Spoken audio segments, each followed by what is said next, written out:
দর্শক সালাম এবং শুভেচ্ছা রইল। আপনাদের সাথে আমি আতিক রহমান পূর্ণিয়া সমসাময়িক বিষয় নিয়ে আজকে আমাদের আলোচনায় আপনারা দেখতে পাচ্ছেন আমাদের সাথে যোগ দিয়েছেন আমাদের দেশের আলোচিত রাজনৈতিক নেতৃবৃন্দ এবং সমসাময়িক সময়ে তারা প্রত্যেকেই তাদের নিজ নিজ জায়গা থেকে আলোচনায় অংশ নিচ্ছেন।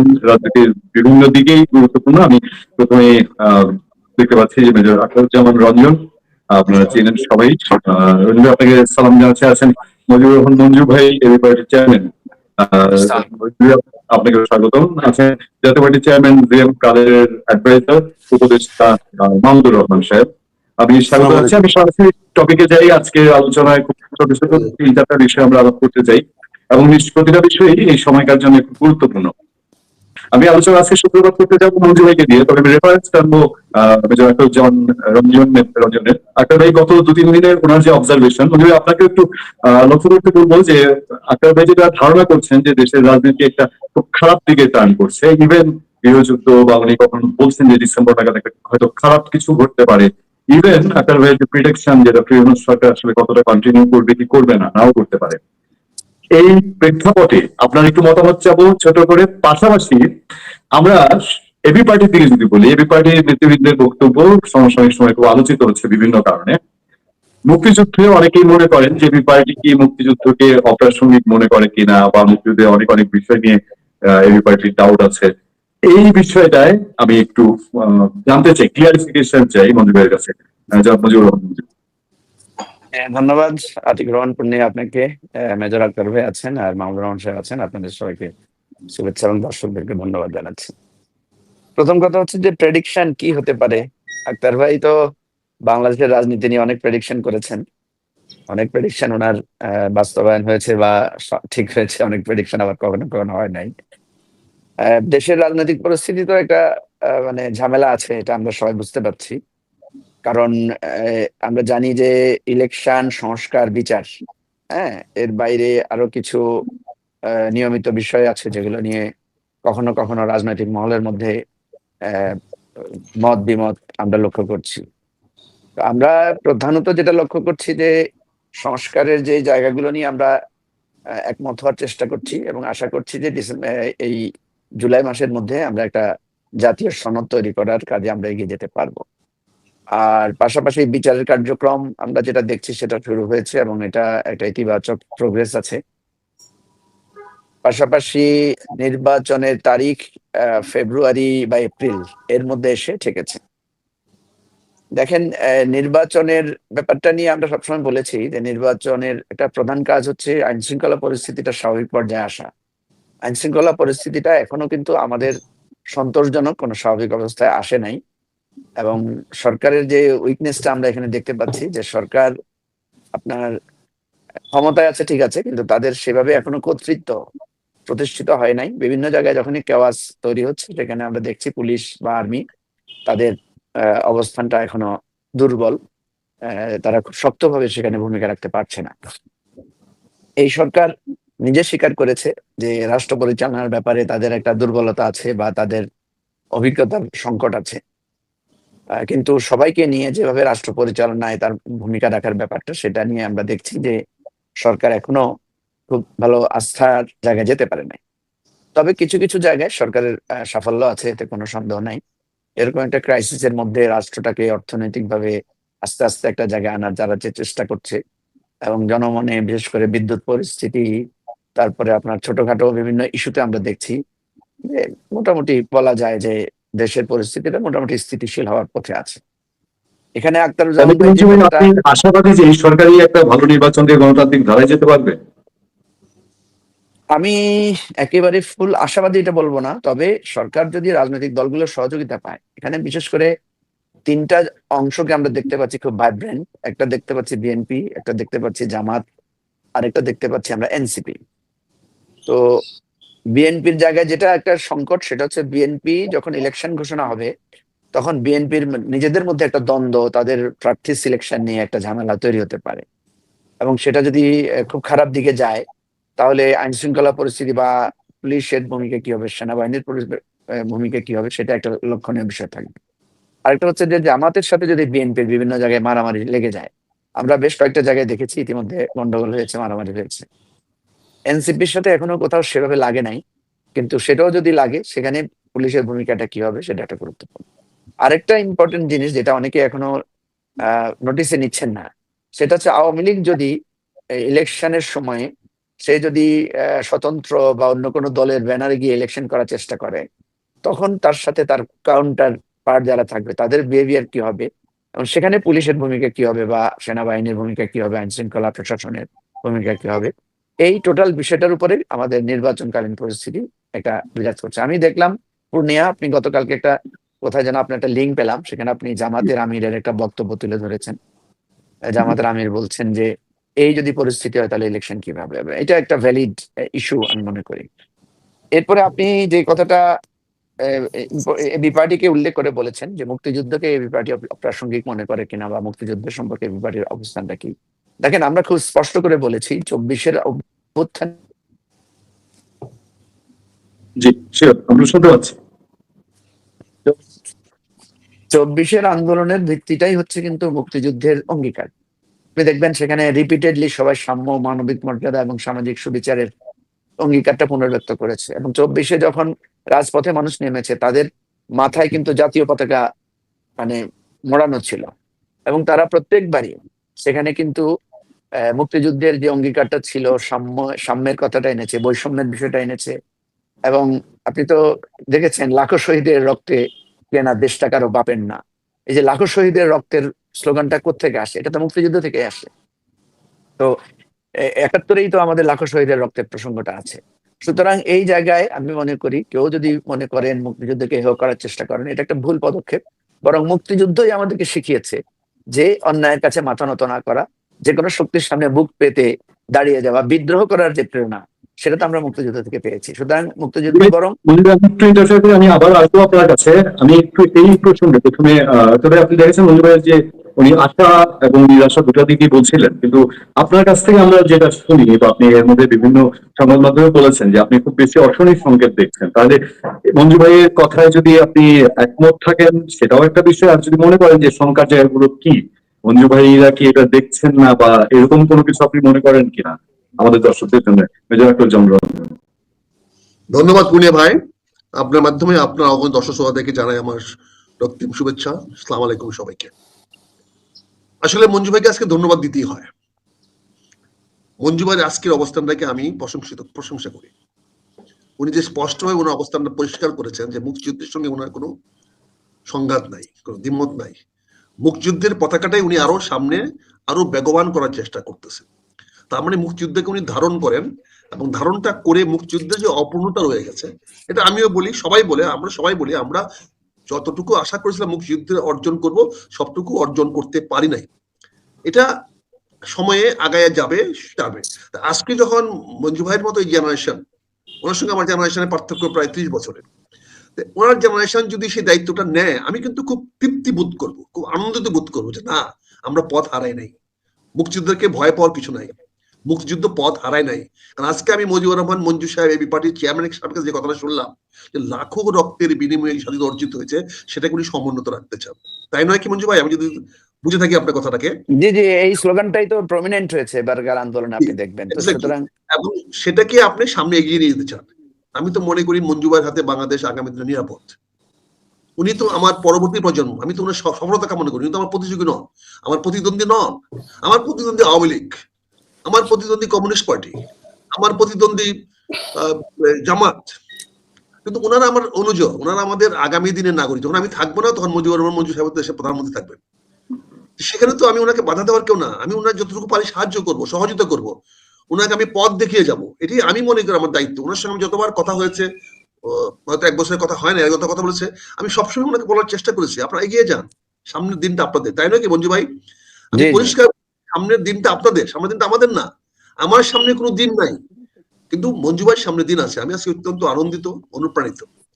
আর আপনি যে কথাটা বললেন যে নির্বাচন বা কোন দিকে যাচ্ছে, যে ভাষায় বলেন, বিষয়টা তো পরিষ্কার।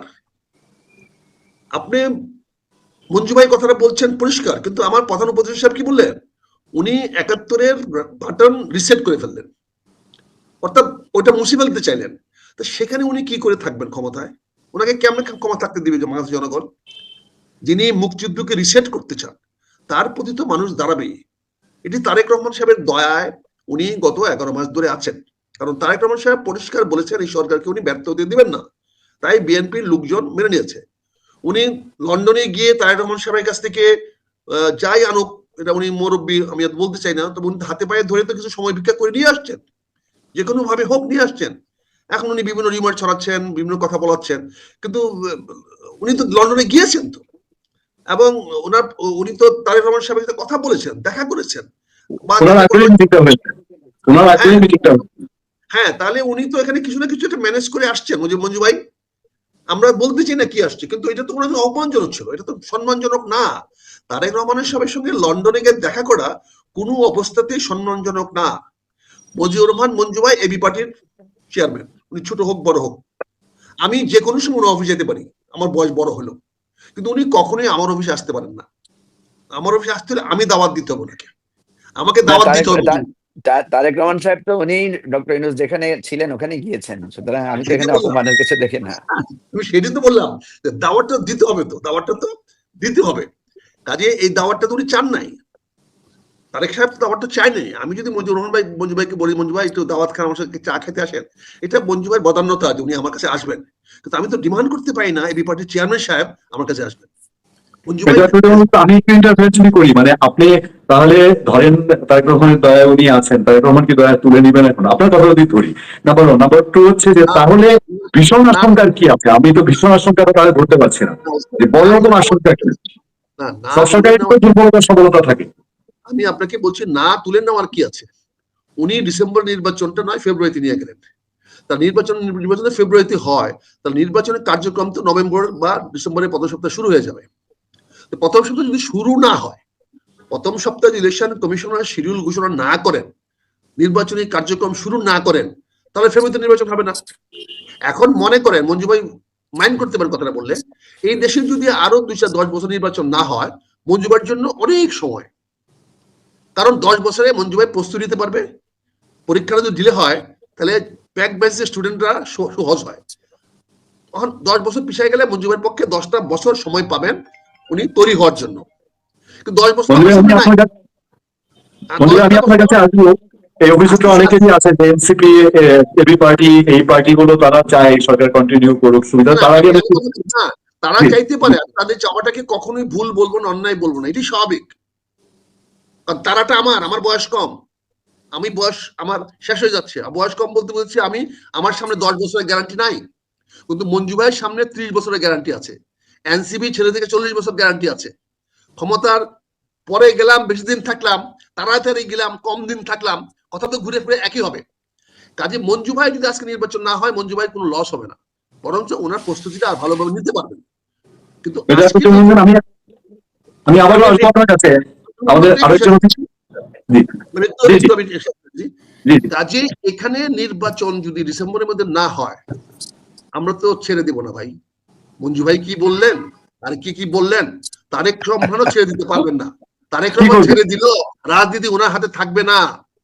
তারেক রহমান সাহেব যদি ডিসেম্বরে, তারেক রহমান হাতে নির্বাচন রাজনীতি থাকবে না ভাই, আমি বলছি আপনার সামনে, বলছি পরিষ্কার বলছি, আপনি যখন দেখাবেন দেখাই দেন, যদি ডিসেম্বরের মধ্যে নির্বাচন প্রক্রিয়া শুরু না হয়, তাহলে তারেক রহমান সাহেবের হাতে নির্বাচন রাজনীতি থাকবে না, এই দেশে মানুষ ছাড়বে না, আওয়ামী লীগ বসে থাকবে না।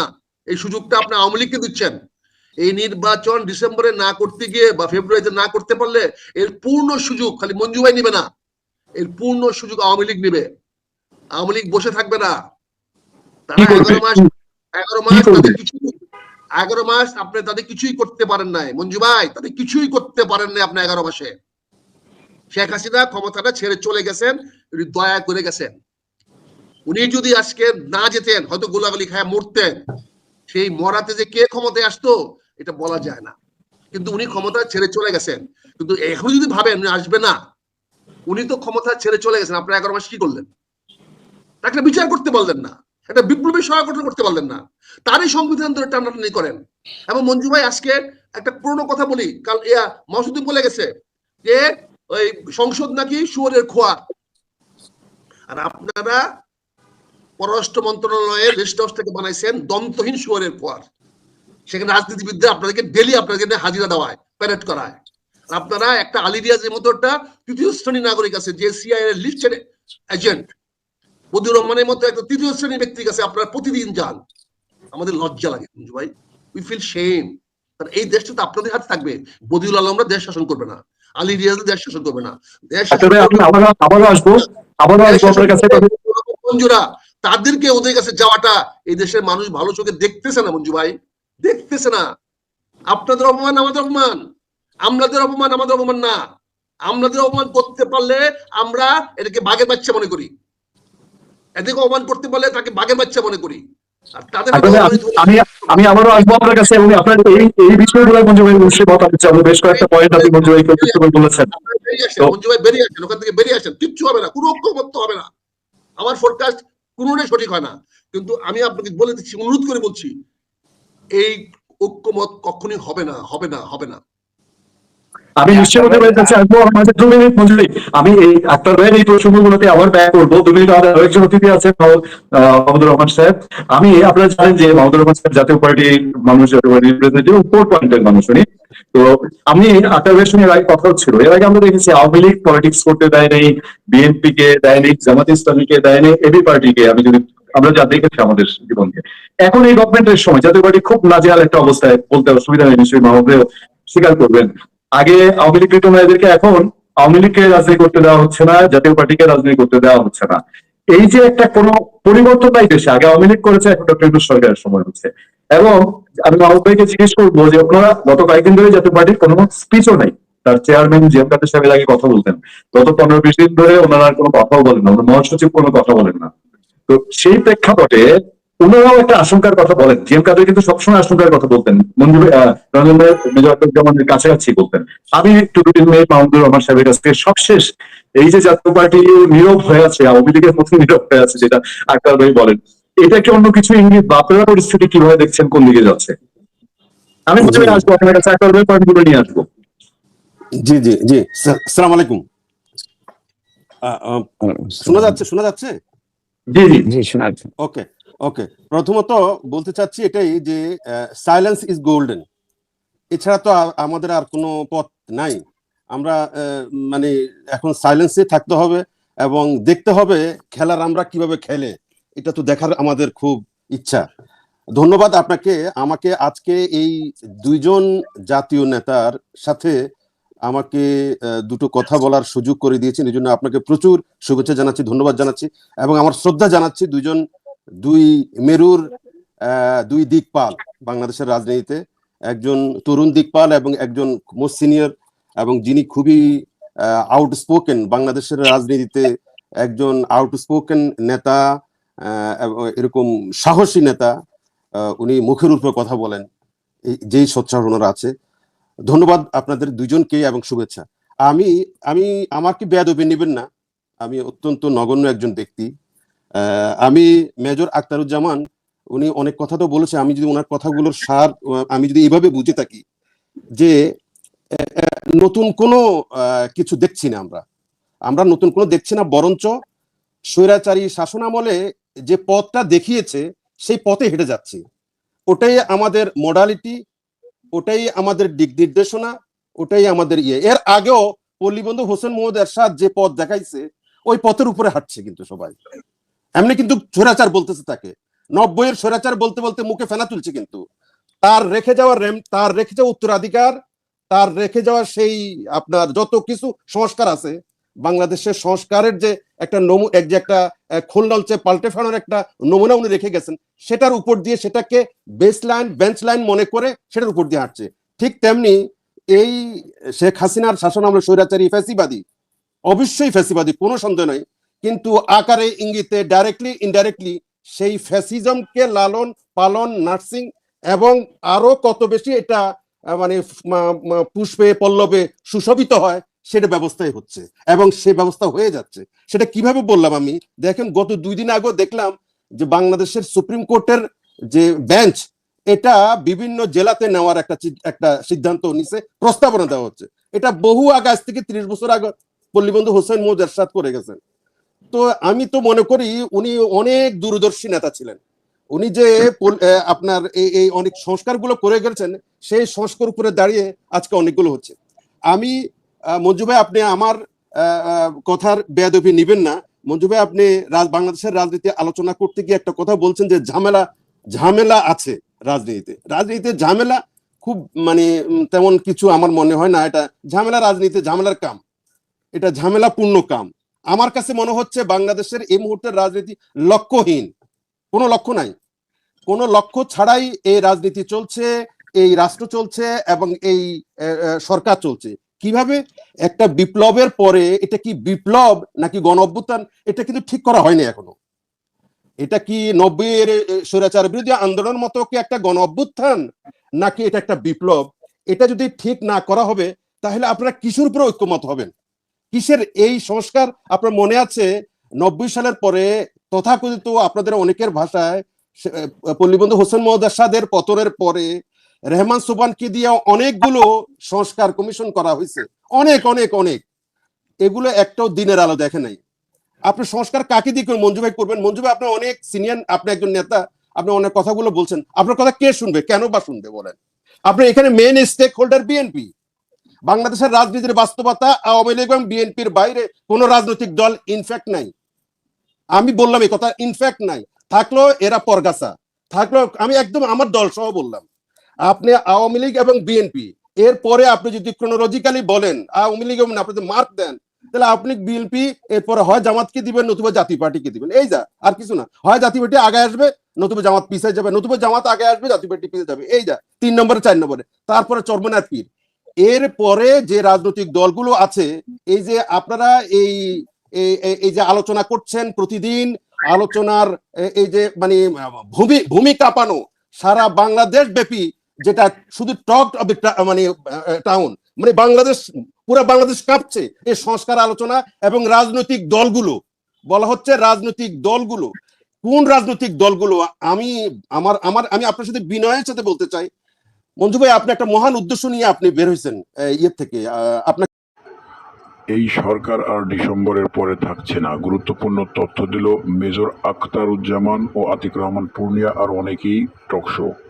যে স্বাধীনতার সময় আমাদের ভুল হয়েছে, আমরা জাতির কাছে ক্ষমা চাওয়া উচিত। আমি জানি না আমি ভুল বলছি কিনা, আমাকে শুধরে দিবেন আপনি। এরকম একটা বক্তব্য নিয়ে আপনি আপনাদের ব্যারিস্টার রাজ্জাক সহ উনি সম্ভবত ব্রেন চাইল্ড, আপনি এরকম একটা বক্তব্য নিয়ে আপনি বেরিয়েছেন জামাত থেকে। কিন্তু এখনো মানুষ এই জামাত যদি মনে করে থাকে, তাহলে জামাতকে একটা শক্তি এখনো মনে করে। আপনি এটা হয়তো আরো 20 বছর পরে আপনি একটা শক্তি পর্যায়ে যাবেন, কোন সন্ধানে হয়তো হবে, যেটা মেজর আখতার যেমন আশা করতেছিলেন। আমি আশা করি আপনার মতো এরকম তেজি মেধাবী রাজনৈতিক নেতা বাংলাদেশে থাকা উচিত, অনেক থাকা উচিত। আমি নিজে ব্যক্তিগতভাবে একটু ইন্টারফেয়ার করবো। আমি যেটা বুঝতে পারছি যে আপনিও অনেকটা যেমন রঞ্জন যেটা বললেন যে সংস্কার নিয়ে একটা তিনি আশঙ্কা যে সংস্কার হবে না, ঐক্যমত্য হবে না এরকম একটা পর্যায়ে। মঞ্জু ভাই, একটু আপনার কাছে আমি আছি, আবার আসবো আপনার কাছে। মেজর আখতার যেমন রঞ্জন অনেকগুলো কথা বলেছেন, তার মধ্যে আপনি বেশ কয়েকবার হেসেছেন কিছু বিষয়, নিশ্চয়ই আপনার দ্বিমত আছে। উনি প্রথমে বলেছেন যে তারেক রহমানের দয়ায় এই সরকার টিকে আছে এবং সামনে একটা কিছু ঘটবে, আওয়ামী লীগ ফিরে আসবে যদি ডিসেম্বরে নির্বাচন না হয়। এবং আপনাদের সম্পর্কেও আপনাদের পার্টির কিছু দিক উনি তুলে ধরেছেন, একটু সমালোচনার চোখে বলবো যে আপনারা ক্ষমতায় থাকুক এই সরকার, এটা আপনাদের জন্য সুবিধাজনক। তো সকলে আপনি শুনেছেন, আমি একটু আপনার কাছ থেকে এই পয়েন্টগুলো চাচ্ছি। এরপরে আমরা আমাদের যে সাবজেক্টটা আমরা মব বাংলাদেশে আলোচিত সেটা দিয়ে এগিয়ে যাব। একটুখানি মেজর আখতারুজ্জামান রঞ্জনের বক্তব্যগুলো আপনার কাছে একটু জবাব চাচ্ছি যে আপনারা কিভাবে দেখছেন। এবং এই সরকারকে কিন্তু তিনি বলেছেন যে এই সরকার এভাবে চলতে পারে না। আমি আরেকটু যোগ করি, আপনি মুক্তিযুদ্ধের পক্ষ নিয়ে কথা বলেছেন, বাট মাহফুজ আলম তিনি বলেছেন যে 24 হচ্ছে একটা মেটিকুলাস ডিজাইন, উনি কিন্তু স্বীকার করেছেন নিশ্চয় অনেকদিন পরে। এবং একই সঙ্গে উনি 71-কেও কিন্তু মেটিকুলাস ডিজাইন বলেছেন, 69-কে মেটিকুলাস ডিজাইন বলেছেন। তাহলে মানুষের মধ্যে কিন্তু এই গত 1 সপ্তাহ ধরে খুব উঠছে, তাহলে কি জুলাই প্রতারণা ছিল? এই 3টা বিষয়, মেজর আখতারের বক্তব্য এবং এই মেটিকুলাস ডিজাইন, দেন এগুলো নিয়ে আমরা আবার একটু রঞ্জন মাহমুদুর রহমান সাহেবের বক্তব্য দিয়ে শেষ করবো আজকে। জি মিউট করার, হ্যাঁ। প্রথম কথা হচ্ছে যে আমি সকলের স্বাধীনতা এবং সকলের বক্তব্যকে সম্মান জানাই, কারণ সকলেই নানা দৃষ্টিকোণ থেকে ওনাদের বক্তব্যটা ওনারা রেখেছেন। দেখেন, প্রথম কথা হচ্ছে যে জুলাইতে যে ঘটনাটা ঘটেছে, এটা পৃথিবীতে আমি মনে করি একদম ব্যতিক্রমী ঘটনা। পৃথিবীতে অনেক আন্দোলন হয়েছে, অনেক বিপ্লব হয়েছে, কিন্তু এটার সাথে আপনি অন্য কোনো কিছুকে তুলনা করতে পারবেন না, এই কারণে যে এটা কোনো রাজনৈতিক দলের নেতৃত্বে হয় নাই। সাধারণত বিপ্লব একটা দলের নেতৃত্বে হয়, সাধারণত গণ অভ্যুত্থানে অনেকগুলো রাজনৈতিক দল একসাথে নেতৃত্ব দেয়, কিন্তু এখানে আমরা দেখেছি যে ছাত্ররাই নেতৃত্ব দিয়েছে, রাজনৈতিক দলগুলো কেউ প্রকাশ্যে কেউ অপ্রকাশ্যে তাদের সাথে এসে কোনো না কোনো পর্যায়ে এসে যুক্ত হয়েছে। ফলে এখানে যে রেটরিকটা দাঁড়াচ্ছে সেটা হচ্ছে এটা একটা নতুন যাত্রা বাংলাদেশের জন্য, যেটা আমরা বলছি যে এটা একটা নবযাত্রা। কেন নবযাত্রা? দেখেন, অতীতেও সরকারের পতন হয়েছে, যেটা মাহমুদ ভাই এখানে বললেন যে এরশাদের পতন হয়েছে, বা এর আগে 69-এর গণ অভ্যুত্থানের কথা রঞ্জন ভাইয়ের আরো বেশি খেয়াল থাকার কথা। তো এখন এই গণ অভ্যুত্থানের পর বা 15ই আগস্টের পরেও আমরা যদি দেখি, বা 1971 সালের স্বাধীনতা যুদ্ধের পরও আমরা যদি দেখি, আমরা দেখবো 71 সালে স্বাধীনতা যুদ্ধের পরও বাংলাদেশের ডিসিরা, এসপিরা, যা মহকুমার যারা এসডিও ছিলেন, তারা কিন্তু রাস্তায় মানে তাদের পদে ছিলেন। এবারে আমরা প্রথম দেখলাম যে সরকার পতনের সাথে সাথে সরকারের একেবারে তল্পি বাহক একটা সাধারণ পিয়ন দারোয়ান পর্যন্ত, মানে তাদেরকে গা ঢাকা দিতে হয়েছে, পালাতে হয়েছে। ইভেন আওয়ামী লীগের একটা ইউনিয়ন অফিস অক্ষত থাকে নাই, মানুষের জনরোষের শিকার হয়েছে। একটা থানা পর্যন্ত, বিটিভি অফিস থেকে শুরু করে অনেকগুলো টেলিভিশন অফিস আক্রান্ত হয়েছে, যেটা আপনি বললাম তো বাংলাদেশের ইতিহাসে এটা প্রথম।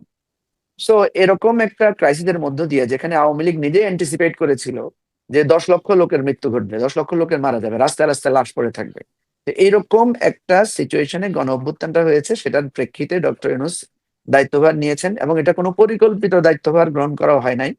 আর্মি প্রথমে রাজনৈতিক দলগুলোকে ডেকে নিয়েছে, পরে ছাত্রদের সাথে বৈঠক হয়েছে। অর্থাৎ এখানে কোনো সুস্পষ্ট ঘোষণাপত্র, সুস্পষ্ট কোনো লেখনী, যেটা মাহমুদ ভাই বা আক্তার ভাই বললেন যে এটাকে আমি বিপ্লব বলবো না গণ অভ্যুত্থান বলবো, আসলে এইটাকে আপনি ওইভাবে কোনো ছকের মধ্যে ফেলতে পারেন না। এটা একটা অভূতপূর্ব ঘটনা ঘটেছে। আমাদেরকে যখন গ্রেফতার করে নিয়ে যাওয়া হচ্ছিল, আমাদেরকে যখন রিমান্ডে নিয়েছে, দিনের পর দিন আমরা রিমান্ডে ছিলাম, আমরা নিজেরাও ভাবতে পারি নাই যে এত তাড়াতাড়ি শেখ হাসিনার মতো একটা দুর্দণ্ড প্রতাপশালী ফ্যাসিবাদের পতন ঘটবে এবং সেইভাবে পালিয়ে যাবে। দেখেন, পালানোটা তো পালিয়েছে, একেবারে ইন্ডিয়াতে গিয়ে পালিয়েছে, যেটা আরো বেশি আমরা আমরা আমরা যেটা যুগ যুগ ধরে বলে এসেছি যে হাসিনা এখানে আসলে ইন্ডিয়ার একজন প্রতিনিধি, সেটা উনি নিজেই প্রমাণ করলেন, বা ইন্ডিয়ান এজেন্সিরাও সেটা প্রমাণ করলেন। এখন কথা হচ্ছে, যেই কথাটা আক্তার ভাই বললেন যে ইলেকশন না হলে আমরা যারা নতুন রাজনৈতিক দল বা যা আমাদের, বা মাহমুদ ভাই তো একটু আমাদেরকে আরো পেছনের দিকে ঠেলে দিলেন যে আমরা আসলে আসলে যেটা হচ্ছে, যারা আজকে শক্তিশালী দল আপনি যাদেরকে দেখছেন, বিএনপি, জাতীয় পার্টি এবং আওয়ামী লীগ, যেটাকে ঘুরে ফিরে আমরা দেখলাম ক্ষমতায় আসছে, তার মধ্যে বিএনপি এবং জাতীয় পার্টি ক্ষমতায় এসেই দল তৈরি করেছে। সুতরাং আমরা যারা নতুন মানে আপনার এটাকে বলা যায় যে অর্গানিক প্রসেসে রাজনৈতিক দল করছে, এগুলোর সাথে তাদেরকে তুলনা করা যাবে না। আমরা এই রাজনৈতিক উত্থানটা একটা অভ্যুত্থানের মধ্য দিয়ে হয়েছে, এবং সেই অভ্যুত্থানটা বিপ্লবে রূপান্তর করার কিন্তু আরো অনেকগুলো ওয়েভ আমাদের বাকি আছে, আমরা যেটা মনে করছি। এখন দেখেন যে অভিযোগটা আক্তার ভাই করেছেন বা অনেকেই করে থাকেন, যে আমরা নির্বাচন, একটা পক্ষ চায় না যে নির্বাচন সহসা হোক, নির্বাচন দেরিতে হোক, ইত্যাদি ইত্যাদি কথা। এখন প্রশ্ন হচ্ছে যে এই সরকারের পরিবর্তনটাকে নির্বাচনের মধ্য দিয়ে হয়েছে? সাধারণত একটা সরকারের পরিবর্তনের বিধান হচ্ছে নির্বাচন। এখন যখন একটা নির্বাচনের মাধ্যমে সরকারের পরিবর্তন হয় না, যখন অভ্যুত্থানের মধ্য দিয়ে হয়, তখন প্রথম কাজটাই হয় সে অভ্যুত্থানকে আগে বৈধতা দিতে হয়। এই বৈধতা দেওয়ার প্রক্রিয়াটাই আমরা বলছি যে সংস্কার এবং একটা সনদ তৈরি করা। আপনি যদি আপনি এটাকে না দেন, আপনি যদি মুক্তিযুদ্ধকে বৈধতা না দেন, তাহলে মুক্তিযুদ্ধ তো একটা একটা বিদ্রোহ আকারে থেকে যায়। সুতরাং এই গণ অভ্যুত্থানকে বৈধতা দিবে কে? এটা কি এখনকার এই অন্তর্বর্তীকালীন সরকার দিবে, না পরবর্তী সরকার দিবে? যেই দেখ, এই অভ্যুত্থানকে বৈধতা দিতে হবে। অথবা আপনাকে এই অভ্যুত্থানে যারা অংশীদার ছিল বা যারা এটাকে সাপোর্ট করেছেন, ইভেন আমি আক্তার ভাইকে এবং মাহমুদ ভাইকে এটাতে বিচ্ছিন্ন মনে করি না, আতিকুর রহমান পূর্ণিয়াকেও বিচ্ছিন্ন মনে করি না, কারণ আপনারাও কিন্তু এটাকে অভ্যুত্থান বলছেন, আপনারাও এটাকে একটা আওয়ামী লীগকে ফ্যাসিবাদ বলছেন। যখনই আপনি আওয়ামী লীগকে ফ্যাসিবাদ বলছেন এবং আমাদের এটাকে অভ্যুত্থান বলছেন, তখন আপনাকে মনে রাখতে হবে আপনিও কিন্তু সংবিধান বিরোধী কথা বলছেন। কারণ সংবিধানের ভাষায় কোনো অভ্যুত্থানের কোনো বৈধতা নাই।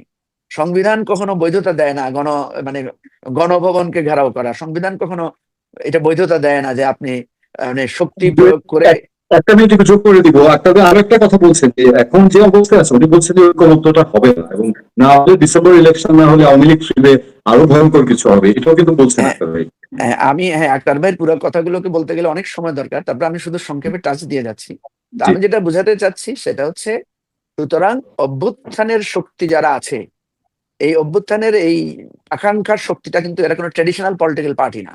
এরা একটা নতুন অভ্যুদয় ঘটেছে, এরা নতুন ভাবে উত্থান ঘটেছে, এবং এরা সকল রাজনৈতিক দলের সহযোগিতা নিয়ে এই অভ্যুত্থানটা ঘটিয়েছে। সুতরাং এদের একটা চাপ অবশ্যই থাকবে যে এই অভ্যুত্থানকে এবং এই অভ্যুত্থানের অভিপ্রায়কে আপনাকে গ্রহণ করেই পরবর্তী সরকারের কাছে ক্ষমতা হস্তান্তর করতে হবে। এবং দেখেন ডক্টর ইউনূস, আপনি যদি সাংবিধানিক দৃষ্টিতে দেখেন, এই ধরনের কোনো অন্তর্বর্তীকালীন সরকারের আমাদের বৈধতা আমাদের সংবিধানে নাই। তাহলে তাকে যখন আরেকটা সরকারের কাছে ক্ষমতা হস্তান্তর করতে হবে, তিনি কি তার ফাঁসির দড়ি তার হাতে হস্তান্তর করবেন? তা তো করবেন না। তিনি তার বৈধতা, তার প্রক্রিয়াটা শেষ করেই ওই সরকারের কাছে হস্তান্তর করবেন। এখন এটা তো একটা মিউচুয়াল আন্ডারস্ট্যান্ডিং এর ব্যাপার। উনি যেটা এখন বলেছেন কি যে সেই তারেক প্রক্রিয়া রহমান, চলছে? এখন কি সেই প্রক্রিয়া চলছে মনে করেন? না না, আমি সেই প্রক্রিয়ার কথা আমি বলছি। কথা হচ্ছে যে এই কথাগুলো বাস্তবতা। এগুলোকে আপনি যত মার প্যাচ দিয়ে কথা বলেন, সেই মার প্যাচের কথা কিন্তু খাটবে না। বাস্তবতা যেটা দাঁড়াচ্ছে সেটা হচ্ছে যে তারেক রহমানের কাছে গিয়ে কি ডক্টর ইউনূস নতি স্বীকার করেছেন, নাকি ওনার কাছে দায়বদ্ধ দিয়েছেন, এগুলো অনেক কথা আমরা বলতে পারি। রাজনৈতিক স্ট্যান্ডবাজি টাইপের কথা আমরা বলতে পারি। বাস্তবের কথা যেটা, সেটা হচ্ছে বিএনপির সাথে এই সরকারের একটা দূরত্ব তৈরি হয়েছে, আমরা দেখেছি। কিন্তু তারেক রহমানের সাথে কথা বলার পরে, তারেক রহমানের সাথে আলোচনার পরে আমরা দেখলাম দূরত্বটা কিছুটা কমেছে। কিন্তু এই রকম একটা গণ অভ্যুত্থানের পরে, এরকম একটা মহাপ্রলয়ের পরে, এটাকে একটা শান্তিপূর্ণ জায়গায় এনে আবার একটা নির্বাচিত সরকারের কাছে ক্ষমতা হস্তান্তর এবং নির্বাচন করা, এটা আপনি ওই 3 মাস 2 মাসের বা হঠাৎ করে আমরা করে ফেললাম তা না। এটা আক্তার ভাইকে বসাই দিলে আক্তার ভাই পারবে, বিষয়টা তা না। কারণ এখানে অনেকগুলো ব্যাপার আছে, এবং সবচাইতে বড় ব্যাপার হচ্ছে যেই ফ্যাসিবাদ পালিয়ে গেছে তারা কিন্তু এখনো দোষ স্বীকার করছে না, তারা কিন্তু এখনো নতি স্বীকার করছে না, এবং তারা প্রতিনিয়ত, আক্তার ভাই যেটা বলছেন, তারা প্রতিনিয়ত একটা থ্রেটের উপর রেখেছে। এরকম অবস্থায় আমাদেরকে সংস্কার, বিচার এবং নির্বাচন, এই 3টা পথে হাঁটতে হলে অ্যাপারেন্টলি অনেকগুলো সমস্যা আমাদের সামনে আছে। যেটা মাহমুদ ভাই বলেছেন, আপনি সরকারকে এটা দেখতে পাচ্ছেন না, ওটা দেখতে পাচ্ছেন না, আপনার কাছে এটা মনেই হবে। কারণ আপনি যদি অভ্যুত্থানকে গ্রহণ না করেন মনে প্রাণে, তাহলে আপনার কাছে এটা মনে হবে। আর আপনি যদি অভ্যুত্থানকে মনে প্রাণে গ্রহণ করেন, তাহলে বুঝবেন যে এখানে সব কিছুকে নতুন করে একটা ভিত্তির উপর দাঁড় করাতে হবে, এবং দাঁড় করানোর দায়িত্ব যারা নিয়েছেন তারা কেউ এই জায়গায় অভিজ্ঞ না। দেখেন এই সরকারের একটা, এই সপ্তাহে এসে দেখেন কতগুলো বিষয়। একটা হচ্ছে জামাতে ইসলামী, এনসিপি, তারা প্রত্যেকেই বলছে, আমি যেমন রমজান দৃষ্টি আকর্ষণ করবো যে আপনার একবার আসছে বিচার সংস্কার, এগুলো হতেই হবে, এগুলো ছাড়া ইলেকশন না। দেন হচ্ছে জুলাই সনদ বা জুলাই ঘোষণা। তারপর এই নির্বাচন পদ্ধতি নিয়ে একটা বড় বিতর্ক, যে আমার পিআর বলেছে যে তারা পিআর পদ্ধতি ছাড়া ইলেকশনে যাবে না। এরপর গতকাল এসে দেখলাম যে আমার বলেছে স্থানীয় সরকার নির্বাচন আগে হতে হবে। সময় কতদিন আসলে? 10 মাসে অনেক কিছু হলো। নিজে সরকারটা পাচ্ছে কিনা?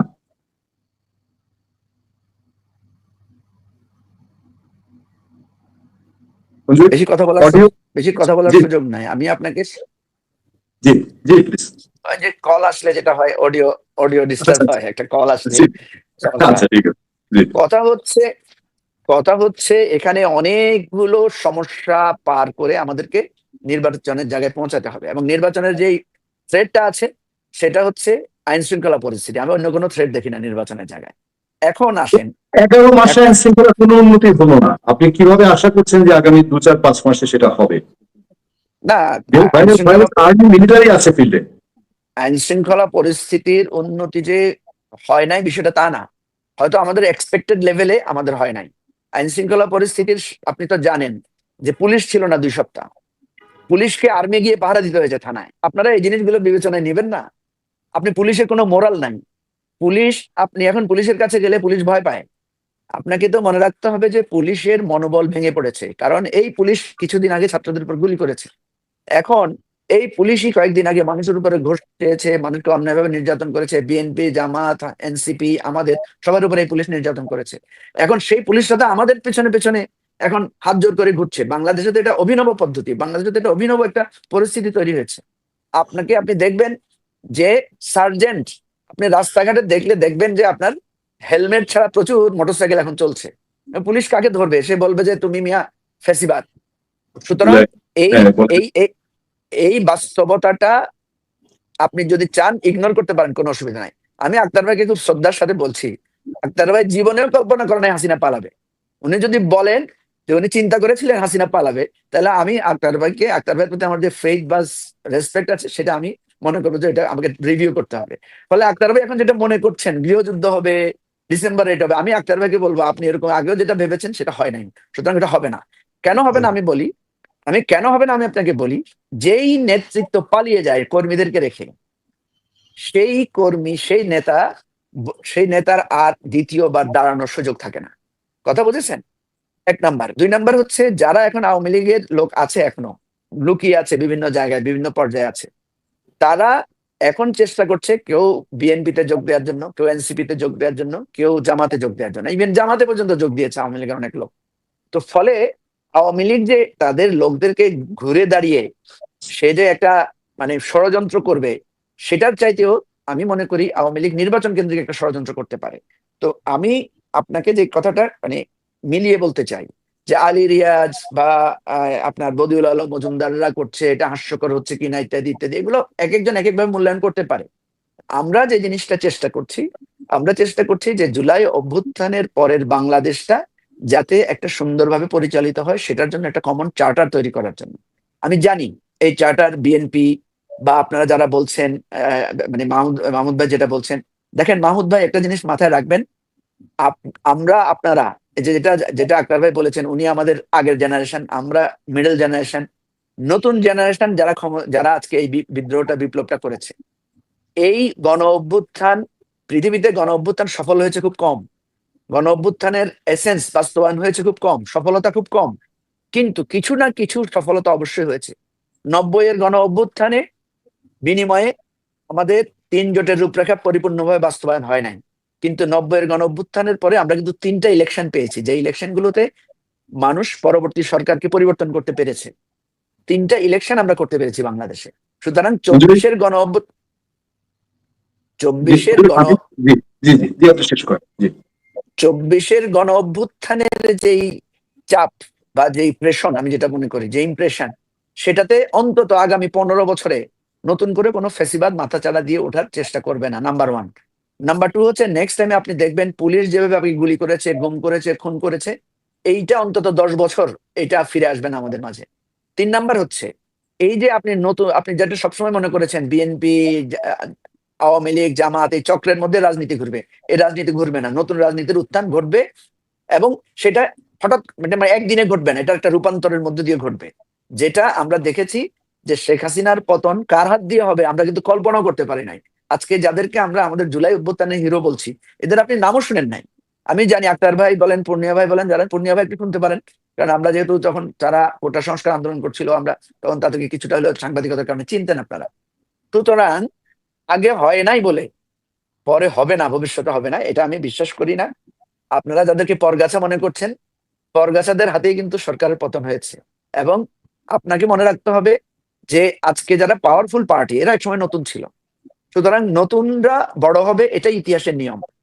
আপনার আওয়ামী লীগের আক্তার ভাই আশাও করেছেন যে আপনারা সামনে আপনি সামনে প্রধানমন্ত্রী হবেন, সেটাও আশা করছেন।